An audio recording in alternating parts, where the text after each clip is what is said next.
6 years back நாங்கள் இன்னொரு friend பர்த்டேக்காக cake order பண்ண போயிருந்தோம். எந்த கடையிலனா சிகே பேக்கரிக்கு ஆப்போசிட்டில் இருக்க ஒரு லோக்கல் பேக்கரியில். ஏன்னா சிகே பேக்கரியில் கேக் வாங்குற அளவுக்கு கூட அப்போ கையில் காசு கிடையாது. நான் ரிட்டன் போயிட்டுருக்கப்போ நான் அவங்ககிட்ட சொன்னேன், நீ வேணால் பாரு, நான் காலேஜ் முடிச்சுட்டு பேக்கிங் கற்றுக்கிட்டு நான் சிகே பேக்கரி மாதிரி ஒரு பேக்கரி ஸ்டார்ட் பண்ண போகிறேன் அப்படின்னு சொன்னேன் அவங்ககிட்ட. அதுவே 6 வருஷத்துக்கு அப்புறம் ஒரு நாள் நான் மீட் பண்ணுறப்போ, இப்போ என்கிட்ட ஓடிஜி இருக்குடா, நான் உனக்கு ப்ரௌனி செஞ்சு தரேன் அப்படின்னு சொல்லியிருந்தேன்.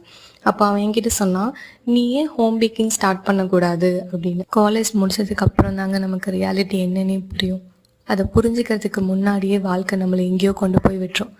அடுத்து கமிட்மெண்ட் எதை நோக்கி ஓடுறோன்னே தெரியாமல் ஓடிட்டுருப்போம். அதில் நம்ம ஆசை கனவெல்லாம் ஞாபகம் கூட இருக்காது.